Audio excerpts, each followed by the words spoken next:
시작이 있는 것은 모두 끝이 있습니다. 2014년이 시작되었고 조금 전에 끝이 났습니다. 우리 인생도 시작이 되었으니 결국 끝이 있을 것입니다. 삶이 끝나는 날 주님은 우리에게 무엇을 물어보실까 생각해 보았습니다. 아직 죽음에 대한 경험은 없지만 성경 말씀을 통해 추측해 볼 수는 있을 것 같습니다. 하나님은 적어도 다음과 같은 말들은 물어보지 않으실 것 같았습니다. 제 이름은 나무인데요.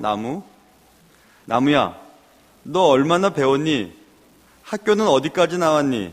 서울에서 다녔니? 지방서 다녔니? 뭐 이런 건 안 물어보실 것 같아요. 그리고 너 얼마나 벌었니? 집은 전세였니? 월세였니? 아니면 물려받았니? 뭐 이런 말도 안 하실 것 같아요. 그리고 또 얼마나 높은 자리에 앉아서 살았니? 권세를 누렸니? 그런 거 안 물어보실 것 같습니다. 틀림없이 안 물어보실 것 같습니다. 그러나 우리가 얼마나 말씀대로 살았는지는 물어보실 것 같습니다. 하나님 주신 말씀을 얼마나 지키며 살았는지, 그것을 지키기 위해서 얼마나 몸부림쳤는지, 애를 썼는지, 그것은 아마 꼭 물어보실 것 같습니다. 그렇다면 우리가 하나님이 주신 말씀을 얼마나 지켰는지 어떻게 하면 알 수 있을까요? 이 땅에 살면서도 나는 정말 하나님의 말씀을 얼마만큼 지키며 살아가고 있는지 어떻게 측정하며 살 수 있을까 하는 것입니다. 방법이 있습니다. 성경에 보면 요한복음 14장 21절 나의 계명을 지키는 자라야 나를 사랑하는 자니 이렇게 쓰여 있습니다. 우리가 하나님의 말씀을 얼마나 지켰는지는 우리가 얼마나 사랑하며 살았는지로 판가름 나게 될 것임을 말씀하고 있습니다. 왜냐하면 성경은 분명히 사랑은 하나님의 모든 말씀을 이루는 율법의 완성, 요한복음 13장 10절에 그렇게 말씀하셨기 때문에 그렇습니다. 사랑은 내가 하나님의 사람인 것을 세상 속에 나타내는 삶의 방식이기 때문에 그렇습니다. 요한복음 13장 35절에 너희가 서로 사랑하면 이로써 모든 사람이 너희가 내 제자인 줄을 알리라 이렇게 말씀하셨고, 14장 15절에는 너희가 나를 사랑하면 나의 계명을 지킬 거야 이렇게 말씀하셨어요. 하나님께서는 2015년을 시작하는 여러분과 저에게 사랑에 대한 말씀을 오늘 주시길 원하십니다. 저는 우리 교회에 부임하고 지금 2019년도까지인가 18년도까지 비전을 쭉 적어 놓았습니다. 하나님 우리 교회를 단계별로 어떻게 성숙시켜 갈 것인지를 기도하면서 하나씩 적어가고 있습니다. 원래 올해 하나님이 저에게 맨 처음에 주셨던 생각은 주여 높임을 받으소서라고 하는 말씀이었습니다. 그러나 우리의 교회의 상황들과 또 이 시대의 상황들과 또 우리 자신들을 보면서 주님이 높임을 받기 위해서 우리가 먼저 해야 될 것이 무엇일까 생각하게 되었습니다. 하나님은 우리가 이 땅에 살면서 하나님의 말씀을 지키는 것을 세상 속에 증명하는 방법으로 사랑을 어느 만큼 하고 있는지 그것을 우리에게 기대하고 계시는 것입니다. 오늘 말씀을 통해서 여러분과 저는 무엇인가 깨달아야 될 텐데요. 말씀을 저는 읽으면서 저는 두 가지 생각을 해보았습니다.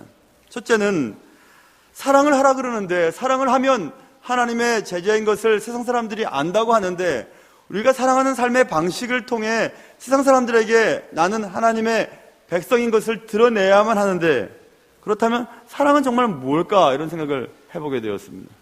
사랑은 무엇일까? 저는 이런 생각을 해보았습니다. 사랑은 과정이다 이런 생각을 했습니다. 우리는 흔히 사랑을 결과로 생각하는 경향이 있죠.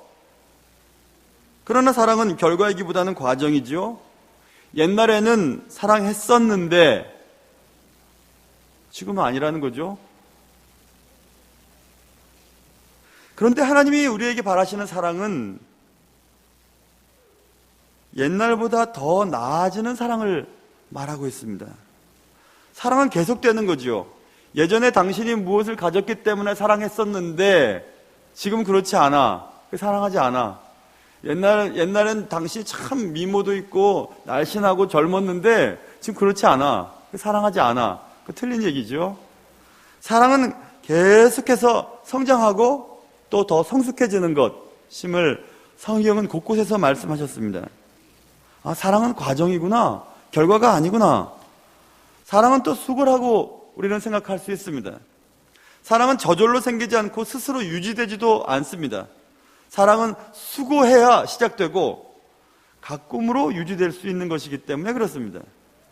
데살로니가 전서 1장 3절에 너희의 믿음의 역사와 사랑의 수고와 우리 주 예수 그리스도에 대한 소망의 인내를 우리 하나님 아버지 앞에서 끊임없이 기억함이니 라고 말씀하면서 사랑에는 수고가 필요함을 말씀하고 있어요.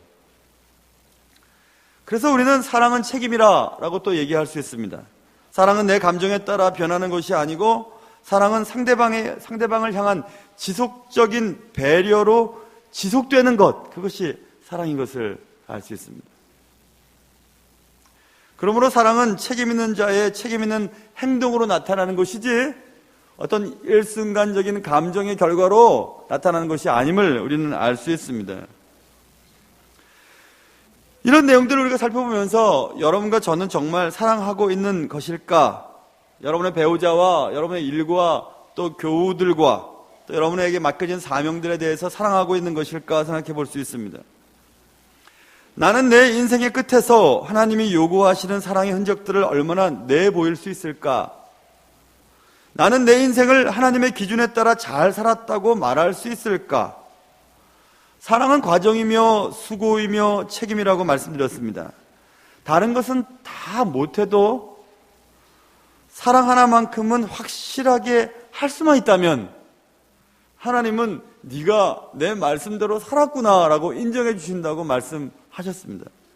그래서 저는 2015년에 우리 교회에 우리 성도들과 또 오늘 이렇게 말씀을 듣는 성도들 모두에게 정말 사랑을 해야 되겠구나, 사랑을 해서 하나님 앞에 언젠가 하나님 앞에 섰을 때 하나님의 말씀대로 살았노라고 말할 수 있어야 되겠구나, 이런 생각들을 해보았습니다. 여러분 오늘 새해 벽두부터 무거운 얘기를 하니 여러분 가뜩이나 졸리신데 지금도 막 졸리시죠? 저도 지금 졸리더라고요. 저도 지금 말을 하면서 무슨 말을 하는지 모를 정도로 지금 피곤하죠. 여러분 다 그러시죠? 그러신 것 같은데요? 굉장히 그러신 것 같아요. 그런데 들으실 분은 있으실 거예요. 그래도 오늘 말씀을. 여러분이 그분이라고 끄떡끄떡 하시는 분이 계시는데 여러분 한번 잘 들어보세요. 그래서 저는 사랑이 무엇인가에 대한 생각을 해보았고요. 그 다음에 좀 더 그러면 더 생각을 해볼까요? 그러면 하나님께서 우리에게 하실 질문은 구체적으로 무엇일까 생각을 해보았어요. 하나님께서 우리가 이 땅의 삶을 마감한 후에 하나님 앞에 섰을 때 하나님 구체적으로 무슨 말씀을 하시면서 잘 살았는지 안 살았는지, 사랑했는지 사랑하지 않았는지를 판단하실까, 그런 생각을 한번 해보게 되었습니다. 그래서 저는 이런 결론을 얻었습니다. 하나님이 우리의 인생의 마지막에 질문을 이렇게 하실 것 같아요. 얘야는 여러분의 이름을 다 한번 넣어보세요. 저는 이름이 나무라고 했습니다. 돌이 아니고 나무입니다. 나무야, 예. 그때는 분명히 강 목사 이렇게 분명히 물어보시지 않을 거예요. 분명히 안 물어보실 겁니다. 그냥 나무야 이렇게 물어보실 거예요. 그러면 저는 예 이렇게 대답하겠죠? 그럼 하나님이 이렇게 말씀하실 것 같아요. 나무야, 예. 나무야, 예. 나무야, 예. 그러자 주님은 이렇게 말씀하실 것 같아요. 나무야, 네. 너 세상에 살면서 소자 하나를 실족하게 한 일이 있었니? 이렇게 물어보실 것 같아요. 그럼 저는 이렇게 대답하겠죠? 주님, 제가요 한국에서도 정말 좋은 교회 중에 하나인 충신교회 담임 목사였거든요. 저는요 귀신도 내쫓은 적이 있었어요. 그리고 복음 전하느라고 많이 애썼죠. 많이 참기도 했고요. 그렇게 살았어요. 여러 나라에 가서 단기 선교도 했고요. 제법 큰, 이거는 모르겠어요. 근데 이렇게 얘기할 것 같아요. 제법 큰 예배당도 지었어요. 이렇게 얘기를 막 할 것 같습니다. 그랬더니 주님이 그래. 근데 아니 소자 하나 실족하게 한 일이 없었느냐고. 그럼 저는 이렇게 대답할 것 같아요. 누구요? 소자요? 여기서 소자는 어린아이, 그리고 소외된 자, 없어져도 안 보여도 티가 절대로 안 나는 성도라고 생각할 수 있어요. 그런 소자, 소외되고 없어져도 안 보여도 티가 안 나는 그런 사람을 실족하게 한 일이 없었니? 이렇게 물어보실 것 같습니다.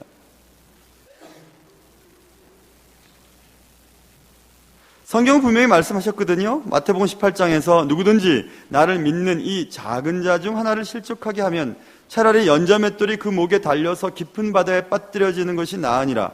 실족하게 하는 일들이 있음으로 말미암아 세상에 화가 있도다. 실족하게 하는 일이 없을 수는 없으나 실족하게 하는 그 사람에게는 화가 있도다. 이렇게 말씀하셨어요.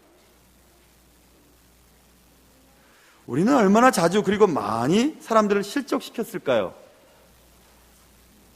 사랑하지 못했을까요? 하나님이 하실 질문을 다시 한번 생각해 보시기 바랍니다. 얘야, 나무야, 소자 하나를 실족하게 한 일이 있었니? 없었니? 그 말은 다시 말하면 이런 말이겠죠. 네 이웃을 네 몸과 같이 사랑했니? 안 했니? 나 하나님 사랑했다니까요. 아, 그래, 잘했어. 나 잘한 거 알겠다. 그런데 네 이웃을 네 몸과 같이 사랑했느냐고 이렇게 물어보실 것 같습니다. 그럼 저는 이렇게 생각하겠죠. 그렇지, 나는 내 몸을 정말 많이 사랑하는데. 마태복음에도 그런 기록이 있거든요. 마태복음 16장에 보면 사람이 만일 온 천하를 얻고도 자기 목숨을 잃으면 무엇이 유익하리요? 사람이 무엇을 주고 제 목숨과 바꾸겠느냐? 이것입니다. 바꾸지 않겠다는 얘기입니다. 아무도 바꾸는 일이 없다는 것입니다. 천하를 준다고 해도 자기의 목숨과 바꾸는 어리석은 사람은 없지 않겠냐? 이 말이죠. 그렇다면 나는 내 몸을 천하와도 바꾸지 않을 만큼 나는 내 몸을 사랑한다는 얘기입니다. 나는 내 몸을 아무 것과도 바꾸지 않을 것입니다. 절대로 바꾸지 않을 겁니다. 목사님은 사모님을 위해서는 목숨을 바칠걸요? 물론 저도 얘기는 그렇게 합니다. 그러나 어찌 될지는 모르겠어요. 얘기는 그렇게 하지만 말입니다. 아이들을 위해서는 부모님은 바치죠. 예, 바친다고 말은 합니다. 그런 거 빼놓고 말입니다. 가족들 빼놓고 내 몸을 아무 것과도 바꾸지 않을 것입니다. 아무 것과도 바꾸지 않겠다고 하는 그 마음으로 네 이웃을 사랑했는가 이겁니다.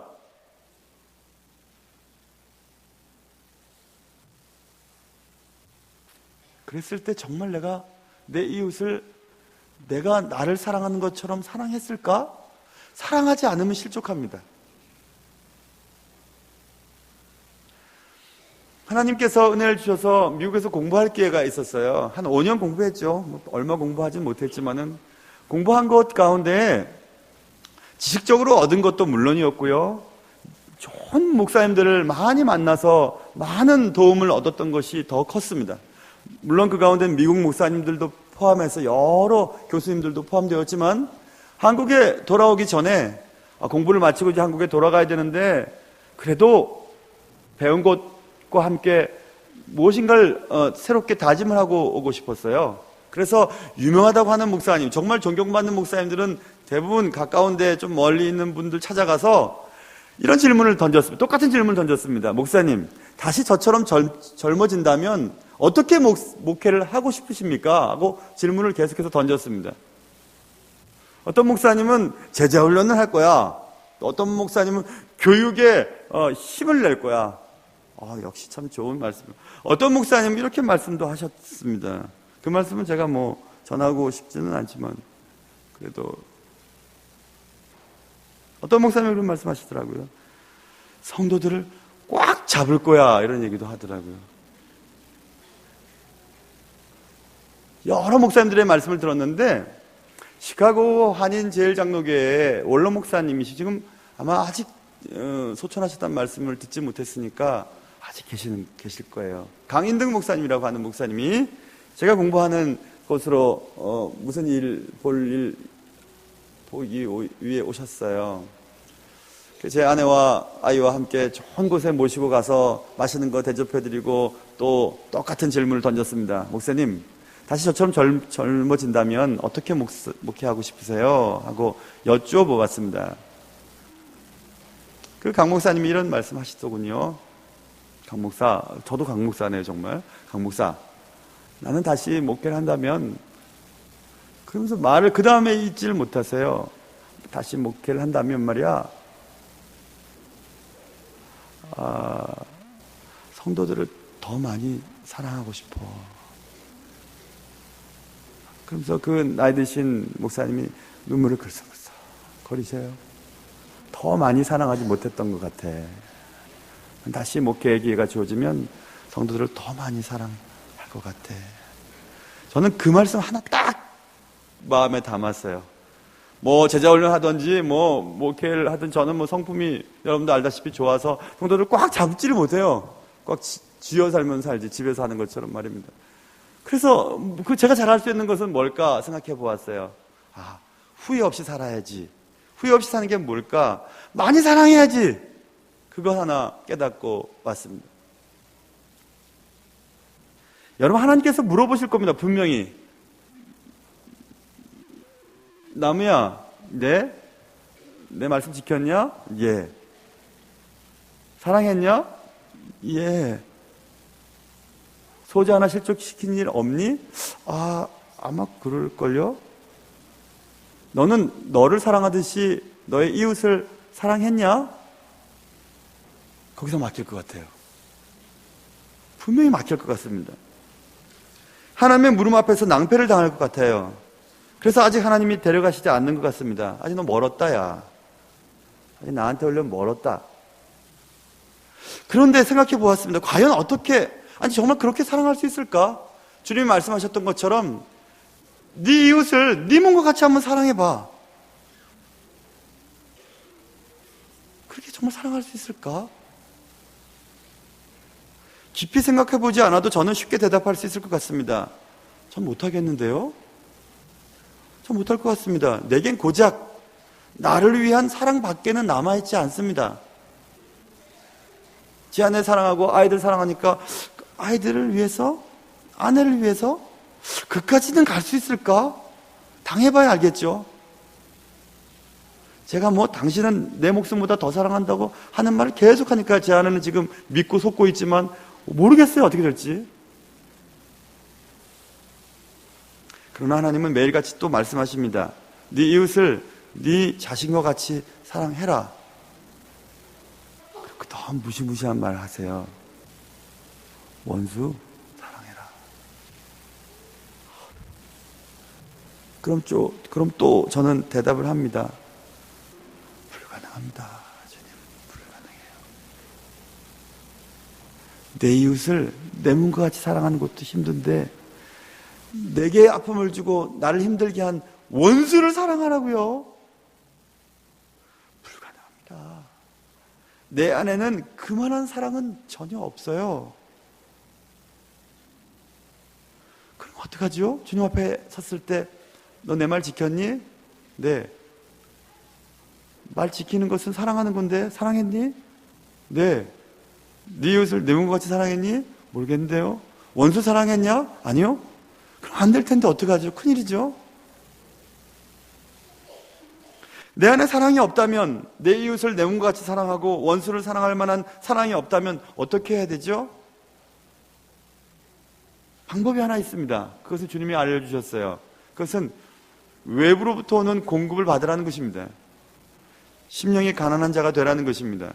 그래서 외부로부터 오는 능력을 받아 그것을 가지고 나눠주라는 것입니다. 그래서 나는 이런 기도를 그 뒤로 하게 되었습니다.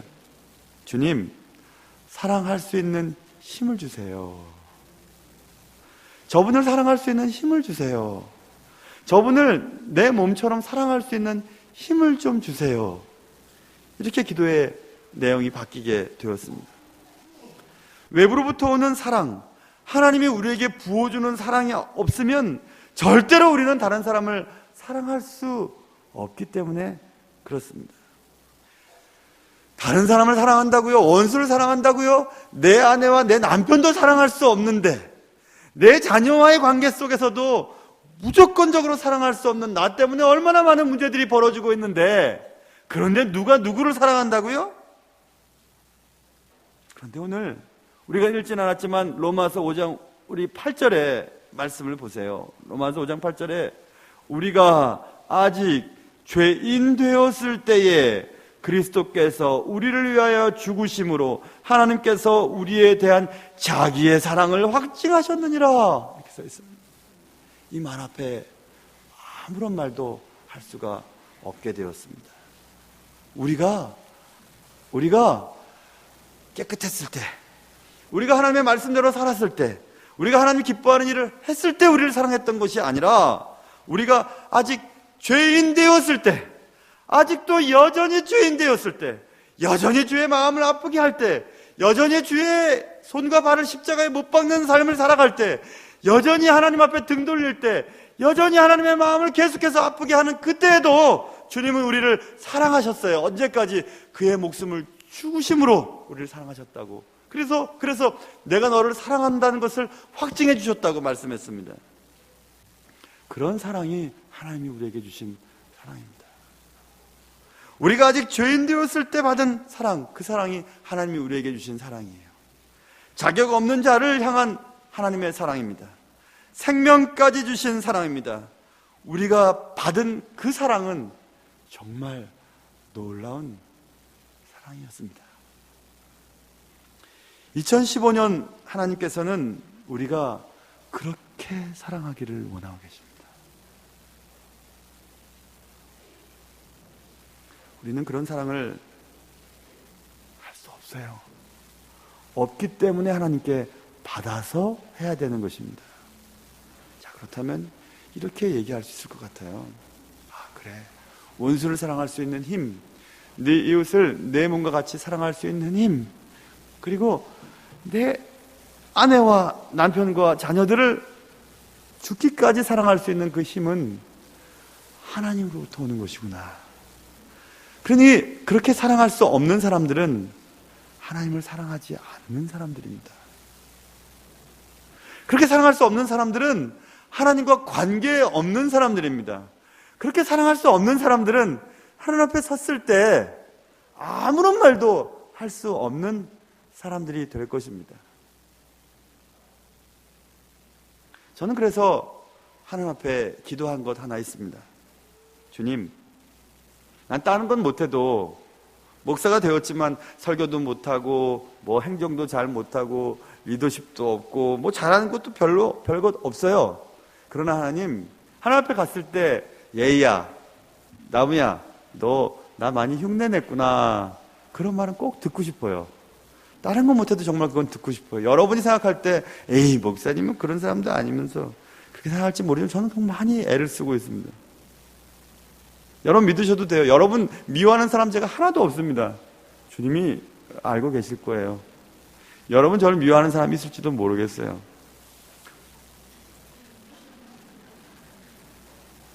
여러분 미워할 필요도 없고요, 미워해서도 안 되고, 미워하는 것은 주님 기뻐하는 일이 아닙니다. 그래서 우리는 올해 이렇게 기도해야 될 것 같아요. 주님, 사랑할 힘을 주십시오. 그리고 우리를 사랑으로 매일같이 적셔주세요. 아니, 날 들어서요, 요나처럼 바다에 던지세요. 사랑의 바다에 던져버리세요. 주여, 내게 사랑을 부어주십시오. 내게 사랑을 부어주세요. 하나님의 사랑을 완전히 부으셔서 하나님의 사랑으로 움직이는 사람이 되게 해주세요. 나를 통해 내 자녀가 살아나고, 나를 통해 내 아내와 내 남편이 살아나고, 나를 통해 우리 교회가 살아나고, 나를 통해 원수까지도 사랑하는 그런 일들이 생기게 해주세요. 여러분, 그런 교회를 찾고 계시지 않겠습니까? 그런 가정을 찾고 계시지 않겠습니까? 그런 여러분을 찾고 계시지 않겠습니까? 여러분들 가운데 10명만 그런 분이 계신다 해도 하나님은 그 10명 때문에 교회를 세우시고 교회를 부흥케 하셔서 하나님의 나라를 이루어 가실 것입니다. 그래서 오늘 저는 여러분과 제가 올해 받을 첫 번째 말씀을 주여 사랑을 부으소서, 이렇게 정했습니다.